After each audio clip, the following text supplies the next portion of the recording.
Okay, I'm gonna do a follow-up video to my Radian video. I made a video on how to make a Radian safety work with your Tommy rare breed Alamo kit. This will probably work for the E3 as well if rare breed comes out with the E3, but at least that's from the pictures I've seen. I'm guessing it's the same type of design. So, disclaimer, please do this at your own risk or whatever. I'm not telling you to modify these safeties or put these triggers in your firearm. So, yeah. Now, there are two things I think people, if they're interested in these triggers, should do. One, there's a Echo, Fostech, BFS, binary, and rare breed FRT group. It's got like 6,000 or 7,000 members as of filming this. It's a great group, has a lot of info, nice people, the admins are great. I would join it if you want to learn more about these triggers, especially these triggers are not always, let's say, just drop in and go. They can be a little finicky. You need to file a few places, that kind of deal. Two, Lawrence DeMonico, the president of Rare Breed Triggers, is fighting the ATF. He posts updates on his social media, his Instagram. If you want to follow up with the litigation and follow what's going on, he filed, I think a few weeks ago, another lawsuit against the ATF. So anyways, his Instagram will also be linked in the description. So I have an Alamo 15 with a Tommy kit, powered by Graves, and an FRT 15 kit. Now, mine looks a little different. This is the Gen 1 kit, and there was something wrong with it. I'm not really sure because I bought this off another member, but Tommy had sent out a replacement housing at no cost, and so, you know, people essentially got a whole trigger for 350 bucks. But anyways, that's why my housing looks different, but it's the rare breed kit. It's the exact same kit, just the housing is different.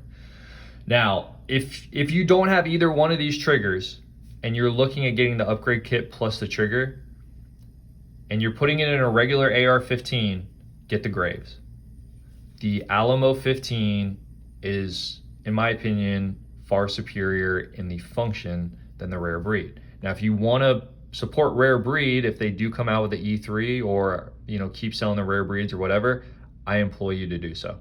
I don't like Big Daddy Unlimited's practices when they came to ripping off the FRT with the Watt, but I have to say this is the superior trigger. You don't have to mess with buffer weights or springs or anything like that. It's great.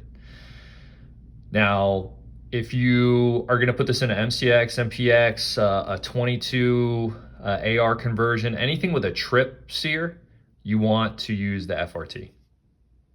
Just the way it functions, it trips this bar instead of the Graves actually pushes down.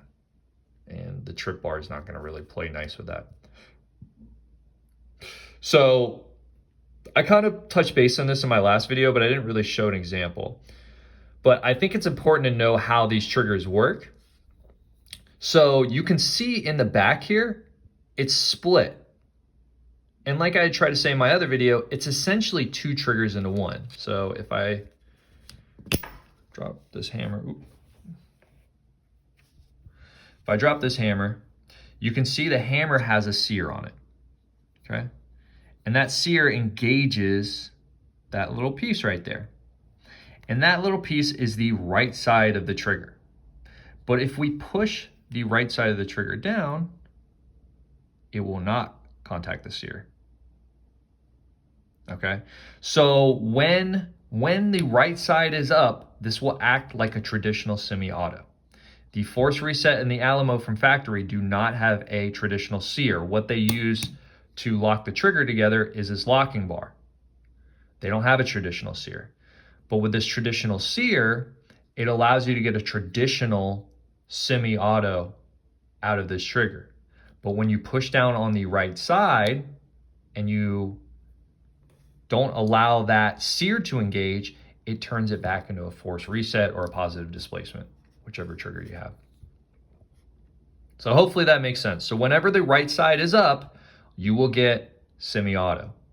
That's why, if I put this down, you have the safety that comes with the Tommy kit. This is a neutered safety.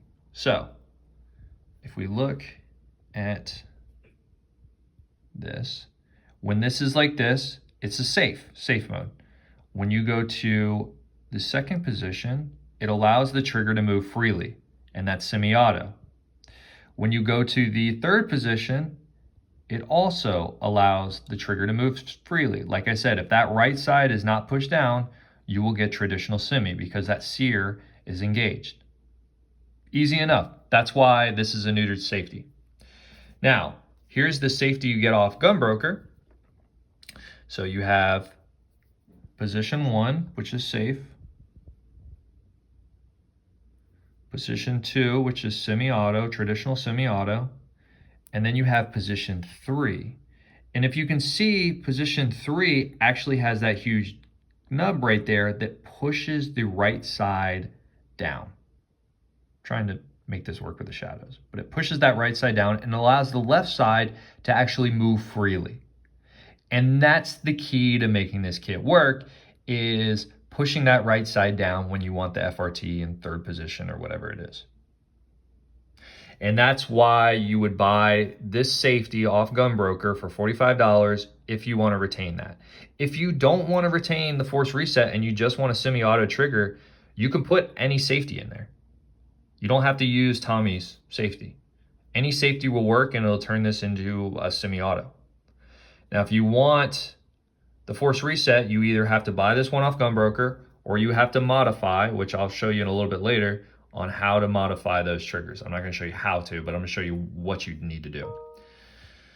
Now, there is a nuance with the Gunbroker safety. Because different lowers have different tolerances where that detent hits, right? So some lowers will push that detent out, left or right.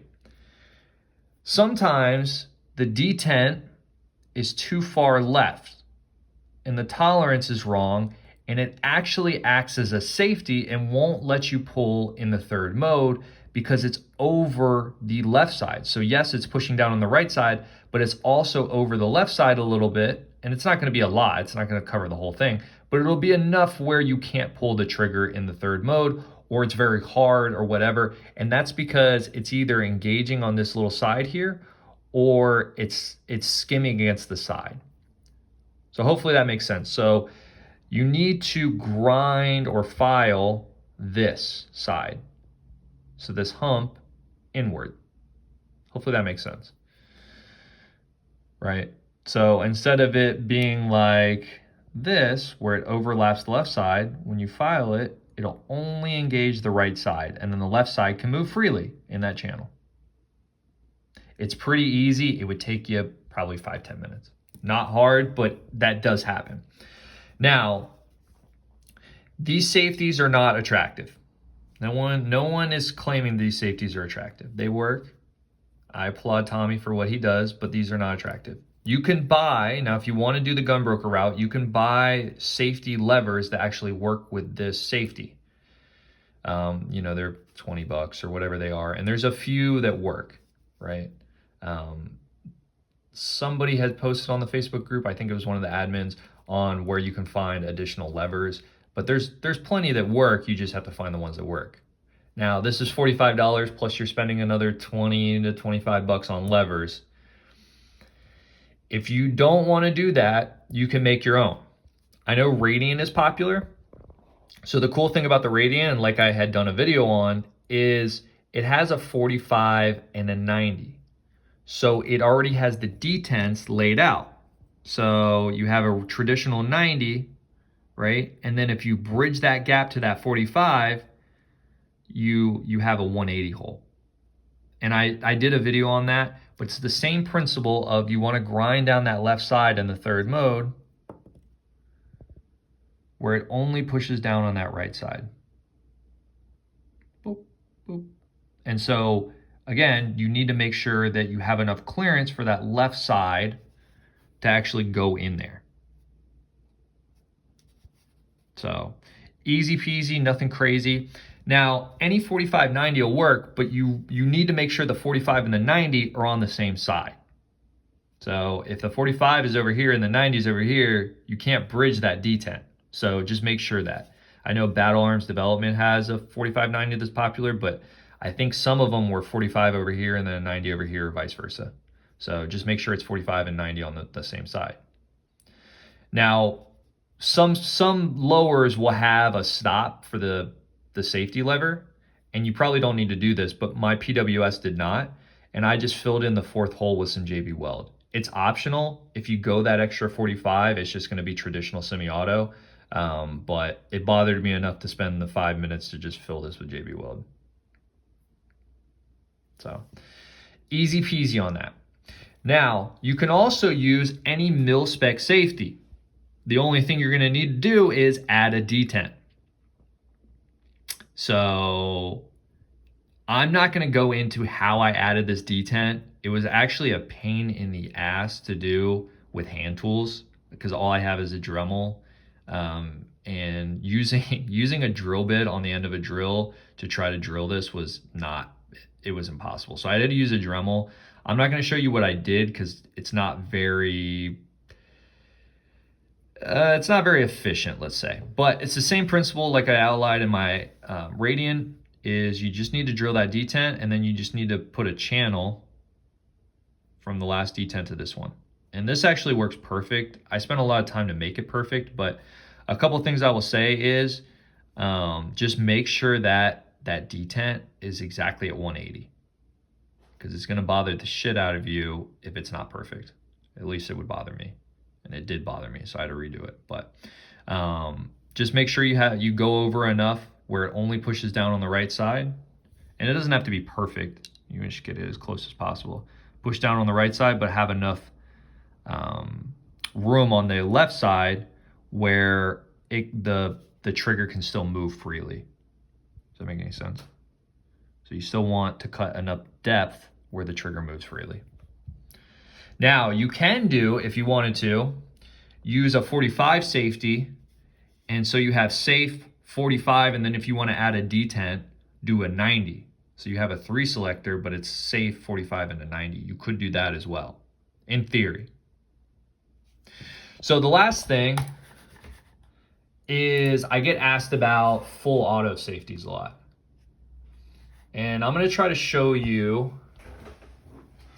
why I don't think this will work. So this is a Radian full auto safety. And this is the 3rd position.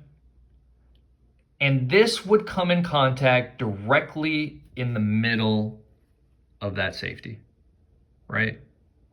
And remember, we really only want to push down the right side of the trigger. So you would have to essentially grind down, if not half, a little more than half of this nub on this side. And, you know, in theory, I just don't see it working. I just don't. I mean, you're stressing this part. I mean, it's going to be a nub. And you're going to run into, you know, it applying too much pressure to one side of the right side of the trigger, and it might rub or whatever. I just don't see it possible. Now, if this nub was moved over maybe a few millimeters, yeah, I would say that would work 100%. So if you could get a company to do that, so instead of it be right in the middle, move it over to the right, yeah, I think it'd work great. But as it is right now, this safety is like whatever it is, 70, 80 bucks. Might as well just spend $45 on a regular Radian and just take the 20, 30 minutes to modify it. And that's really it. It's really easy. It's not complicated. Like I said, if I can do it, anyone can do it. You know, just go slow, take your time. One thing that helped me was, if you don't want to buy the Gunbroker safety, you can actually take the Tommy and actually use the measurements. You can actually see the line where he grinds down that right side to make it a Nerf safety, and measure that out. Now you want to measure from the detent. Don't measure from like here or here, because every safety is different, but the detent is where it hits, and that's really what matters. So measure from the detent, and then when you go to your safety, measure from the detent. And that'll give you a good reference point. You're probably going to have to grind from there, but it'll give you a good starting point. So hopefully this was helpful, and let me know if you guys need anything. Thanks.